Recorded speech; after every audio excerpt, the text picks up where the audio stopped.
Air signs, tignan po natin kung ano ang mensahe para sa'yo ngayong araw. Keep in mind po na ito ay general reading lamang, so hindi po lahat ay makaka-relate, so be open-minded. Sa mga hindi pa po nakasubscribe dito sa ating channel, please subscribe na po kayo. And palike na din po ng ating video. At sa mga nais naman po mag-avail ng ating private readings, Lucky Stones and Amulet, makikita nyo po yung link sa description box below. Tarot Intentions by Aliana Rey. So, loving energy. We have sunglasses. Merong nag-i-stock sa'yo dito. May stalker ka. Ayan. Pwedeng ito ay ex mo, new lover. Pwede rin naman na ito ay mga taong inggit sa'yo. Ini-stock ka nila. Curious sila sa nangyayari sa life mo. So, tignan po natin kung ano pa ang mensahe, angel message para sa'yo. Air signs. Angel message natin, spirit guide. Mayroon tayo ditong healthy lifestyle. Ayan. Meron tayo ditong remember who you are. Okay, marami dito pwedeng naiinggit sa body mo. Meron naman dito humahanga. We have angel therapy. Okay, so yung iba sa inyo, parang siguro need nyo na talaga air signs na mag-diet. Hindi mag-diet because gusto nyo lang ng sexy na katawan or macho na katawan or 'di ba? Or gusto niyo lang magpapayat, hindi po. Pwedeng because of your health. So health reason talaga yung behind ng pagpapapayat ninyo or ng pag-aalaga ninyo sa inyong katawan. Ayan. Sabi din dito ni universe, hindi lang sapat yung nag-exercise ka, dapat you get enough sleep din at saka ano pa, yun, kailangan yung diet mo. Okay din talaga siya. So kailangan balance yan. Okay? Huwag mong madaliin yung pagpayat o yung pagpapapayat mo. Remember who you are. So, pag may gusto ka talaga air signs, you get it kahit anong mangyari. Pero, syempre, alam mo din naman yung limits mo. 'Di ba? Tapos, we have angel therapy. Sabi ni universe dito, ni Archangel Raphael, give your cares and worries to us angels and allow us to take your burden. So, kung nahihirapan ka na, magdasal ka. Air signs. Sige, hindi man basta mawawala yung problems mo, pero gagaan yung pakiramdam mo.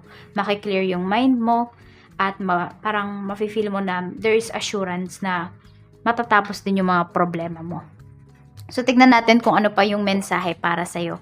Spirit guide, ano pa po ba yung mensahe natin for air signs? Ano itong sunglasses na ito? Spirit guide, ano po itong sunglasses? Mayroon tayo ditong cat. Ayan. So, laging may alaga ba kayo na pusa or meron ba kayong alaga na kahit ano? Pwedeng laging nakabantay po sa inyo. Ayan. So, sino ba to? Si Dimitri ba to? Ayan. Kakuling. Ay, kaano nga niya, no? Tabby cat. Ayan, no? Same sila ng pattern. Ayan, di ba? Pattern. Same sila ng pattern ni Dimitri. So, ayan. Di ko alam kung nakikita nyo ba si Dimitri. Kasi madalas lang siya kay fire signs yata. So, we have dance. Ayan po. So, ayan o, magiging happy talaga kayo. So, ayan na, laging meron talagang nag-i-stock sa inyo. Lagi din pwedeng yung mga pets po ninyo sunod ng sunod sa inyo.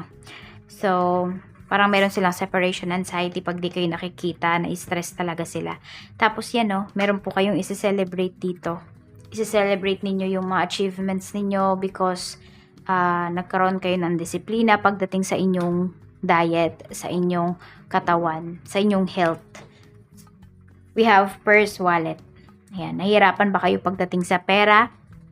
Air sign, sinasabi sa inyo dito ni universe, may magagawa kayo.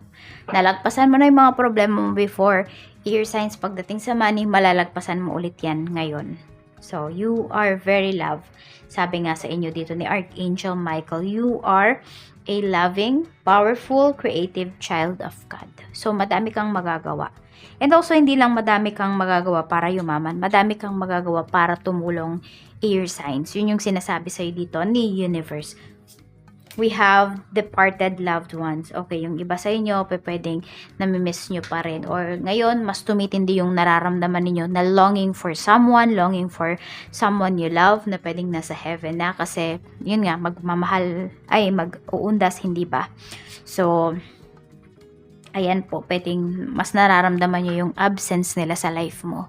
Na ang dami-dami mo dapat i-share sa kanila, pero wala na. So, nalulungkot po yung iba sa inyo ngayon. Pwedeng nararamdaman nyo yan. Ayan, you are loved more than you'll ever know. So, pwedeng ginaguide ka pa rin nila. Binabantayan pa rin nila yung kilos mo. Pero hindi na lang siguro nila masabi kung ano yung mga mali mong nagawa, ano? Or di na lang nila ikaw mapayuhan. Pero, ayan po, binabantayan ka ng mga taong nagmamahal sa'yo, or even nga, yung mga tao, or yung mga spirits, ayan, binabantayan ka nila. So, tingnan po natin ano pa yung mensahe para sa'yo, spirit guide. Ayan o, kaya pala lagi may nagbabantay sa'yo dito, 24/7. Yun po pala ay kung mayroon ka ng mga departed loved ones. Sila yun. Hindi mo lang siguro na-feel kasi ayaw ka nilang takutin. Pero lagi silang nandyan para sa'yo. Tignan natin, spirit guide, ano pa po yung mensahe natin. Pagdating sa trabaho, we have 8 of Wands. Okay, so pwedeng kayo to. Kayo naman yung may ini-stock. Pwedeng nag-i-stock kayo or naghahanap kayo, nagre-research kayo ng bagong ma-applyan. And also, sinasabi din dito, ayan o, maganda naman yung business, yung trabaho po ninyo, air signs. Kasi ayan o, mukhang mabilis dito yung progress ba ng iyong career. So, mukhang hindi ka maiinip dito. Merong progress na paparating or promotion, ganyan, pagdating dito sa iyong career. We have strength. Ayan o, paganda po ng paganda, palakas ng palakas yung business ninyo. So, sulitin nyo po, air signs, yung time na ito para makapag-ipon kayo, makapagpundar kayo, at mas lumago pa yung inyong business. Yes, magiging in demand po yung business ninyo. We have 5 of Pentacles. Yan, wag lang kayo sobra-sobrang gumastos dito. So, kilala nyo na yung sarili ninyo, air signs. Ayan o, 5 of Pentacles. There are times din talaga na walang-wala kayo. And yun, sinasabi sa inyo ni Universe, lesson na yun sa inyo, kaya huwag kayong todo-todo gastos dito. Pagdating sa inyong kaperahan, ayan, tamang gastos lamang. Pagdating naman sa love life, we have Wheel of Fortune. Ayan, so you are hoping, you are praying na maging maayos ka din. Maging maayos din yung puso mo, and magkaroon ka pa ng chance sa your signs pagdating sa relationship. Hindi ko alam kung ikaw ba yung may ini-stock or ikaw ba yung ini-stock. Pero ayan po. Marami naman sa inyo, happy kayo ngayon kung nasaan man kayong part ng inyong relationship. Kung meron man kayong karelasyon or wala, happy kayo dito. Kontento kayo. Pero syempre, nandun din yung part na you are praying, you are hoping na magkaroon ka ng makakasama sa buhay. So, ayan lang po, air signs. Maraming salamat. Mag-iingat po kayo always. And more blessings to come. Bye-bye!